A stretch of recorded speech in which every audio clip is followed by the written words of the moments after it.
pour avoir une société accomplie et en harmonie, le pays a misé sur l'industrialisation, sur l'économie et sur les relations internationales. Le Liechtenstein est connu comme étant un pays prospère et futuriste. Donc, c'est vraiment cet aspect-là qu'on voit du 20e siècle.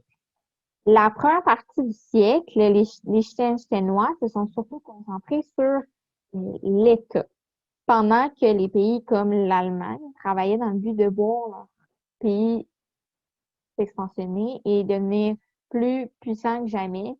Eux, ils cherchaient à avancer dans l'avenir.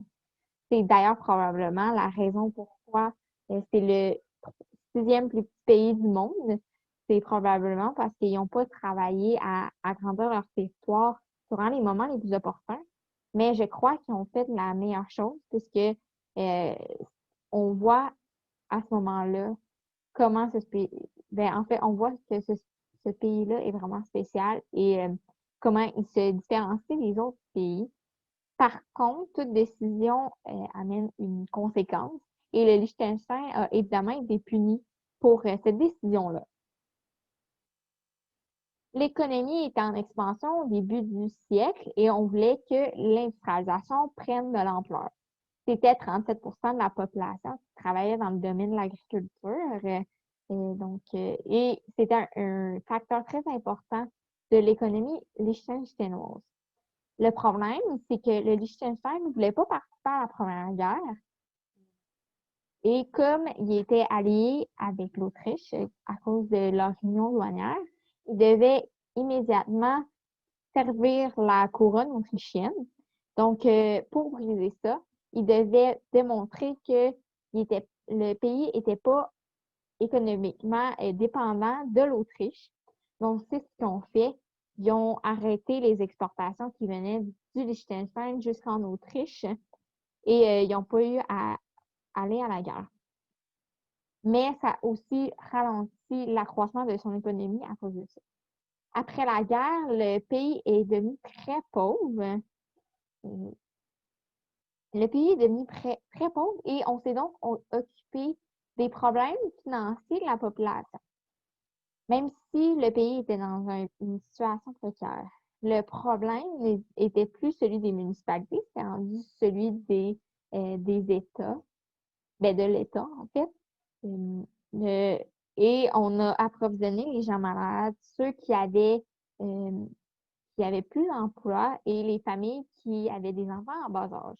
C'est étonnant de voir qu'un pays ait autant à cœur le bien-être de sa population, puisque ils ont vu que la population était en détresse, donc ils ont voulu les aider. Bien sûr, ça devait être un geste bénéfique parce que aucune action mise en place par un gouvernement n'est pas bénéfique pour lui. Mais le pays, il n'y avait plus un sou. Donc, c'est vraiment un geste humain, je crois, puisqu'il y aurait plus. On a voulu trouver une solution pour raviver l'économie et on s'est rendu compte que c'est pas en amenant les touristes au pays que ça allait régler le problème. Donc, il y a plusieurs pays qui auraient choisi l'option stratégique, l'option l'option plus utilitaire ou logique.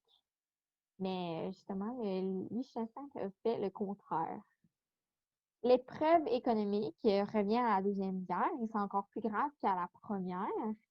La Suisse, avec qui il y avait une union douanière aussi, les a approvisionnés en farine pour justement éviter la famine.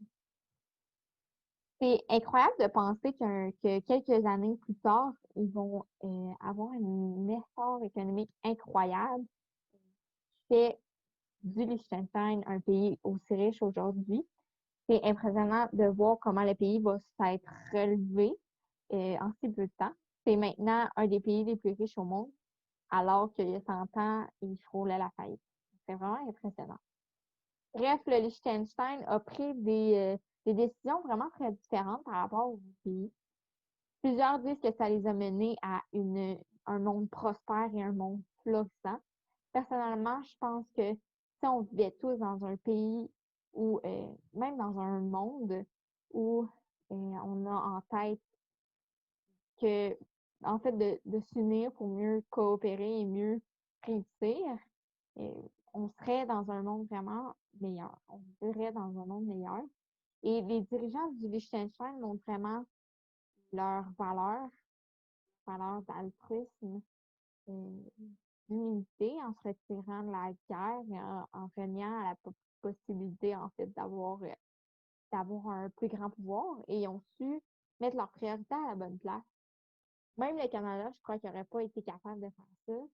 Comme le Canada a participé à la guerre, c'était pour aider les autres pays, mais je crois que s'est quand même enrôlé à la guerre dans l'espoir d'obtenir quelque chose si elle gagne. Bref, malgré que le Liechtenstein soit peu connu, ce pays-là détient une histoire vraiment très riche et une culture très riche. C'est évident que l'identité nationale de la population est vraiment très près de leur cœur, très près du cœur. Il serait important de mentionner que le pays au château et aux histoires médiévales se sert aujourd'hui de cet aspect-là pour renchérir son histoire.